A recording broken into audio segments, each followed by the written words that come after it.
ನಾನಾ ಥರ ರೆಸಿಪೀಸ್ ಮಾಡ್ಕೊಡೋದ್ರಿಂದ ಮಕ್ಕಳು ಫಿಸಿಕಲಿ ಡೆವಲಪ್ ಆಗ್ತಾರೆ. ಅದೇ ಥರ ಮಕ್ಕಳು ಮೆಂಟಲಿ ಕೂಡ ಡೆವಲಪ್ ಆಗಬೇಕು ಅಲ್ವಾ? ಹಾಗಾಗಿ ಈ ಥರ ಆಕ್ಟಿವಿಟೀಸ್‌ನ ಮಕ್ಕಳ ಕೈಲಿ ಮಾಡಿಸಿ. ಇದರಿಂದ ಮಕ್ಕಳ memory, imagination, gross motor skill ಹಾಗೆ ಹ್ಯಾಂಡ್ ಐ ಕೋಆರ್ಡಿನೇಷನ್ ಎಲ್ಲವೂ ಕೂಡ ಆಗುತ್ತೆ. ಹೇಗ್ ಮಾಡೋದು ಇದನ್ನ ಅನ್ನೋದರ ಕಂಪ್ಲೀಟ್ ವಿಡಿಯೋ ನನ್ನ ಯೂಟ್ಯೂಬ್ ಚಾನಲ್ ಇದೆ. ಯಾರಿಗೆಲ್ಲ ಇಂಟ್ರೆಸ್ಟ್ ಇದೆ ಹೋಗಿ ಸಬ್ಸ್ಕ್ರೈಬ್ ಮಾಡ್ಕೊಳ್ಳಿ ಹಾಗೆ ವಿಡಿಯೋನ ನೋಡಿ. ಇಷ್ಟೆಲ್ಲ ಟೈಮ್ ಮಕ್ಕಳಿಗೆ ಕೊಟ್ಟು ಅಡುಗೆ ಮಾಡಕ್ ಟೈಮ್ ಇಲ್ಲಪ್ಪ ಅನ್ನೋರಿಗೆ ಒಂದು ಸಿಂಪಲ್ ಸಾಂಬಾರ್ ರೆಸಿಪಿ ಇಲ್ಲಿದೆ. ಒಂದು ಪಾತ್ರೆಯಲ್ಲಿ ಫಸ್ಟ್ ಸ್ವಲ್ಪ ಹುಳ್ಳಿಕಾಯಿ, ಕರಿಬೇವಿನ ಸೊಪ್ಪು ಹಾಗೆ ಒಂದೆರಡು ಹಸಿಮೆಣಸಿನಕಾಯಿನ ಹಾಕಿ ಬೇಯೋದಕ್ಕೆ ಬಿಡಿ. ಅದಾದ ನಂತರ ಜಾರಲ್ಲಿ 1 ಕಪ್ ಕಾಯಿ, ಒಂದು 4 ಗೋಡಂಬಿ, ಒಂದು ಹಸಿಮೆಣಸಿನಕಾಯಿ, ಸ್ವಲ್ಪ ಅಕ್ಕಿ, ನೀರು ಇದಿಷ್ಟನ್ನು ಹಾಕಿ ಚೆನ್ನಾಗಿ ಗ್ರೈಂಡ್ ಮಾಡಿಕೊಂಡು ಬೇಯ್ತಿರುವಂತಹ ಹುಳ್ಳಿಕಾಯಿಗೆ ಮಿಕ್ಸ್ ಮಾಡಿ.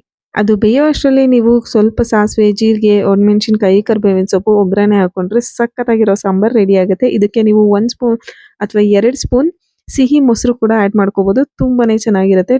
ಪ್ರತಿದಿನ ಒಂದೇ ತರ ಸಾಂಬಾರ್ ತಿಂದು ಬೇಜಾರಾಗಿದ್ರೆ ಇದನ್ನ ಟ್ರೈ ಮಾಡಿ. ಹಾಗೆ ಲೈಕ್, ಶೇರ್ ಅಂಡ್ ಸಬ್ಸ್ಕ್ರೈಬ್ ಮಾಡೋದು ಮರಿಬೇಡಿ. ಈ ವಿಡಿಯೋ ಸೇವ್ ಮಾಡ್ಕೊಳ್ಳಿ ಆಯ್ತಾ?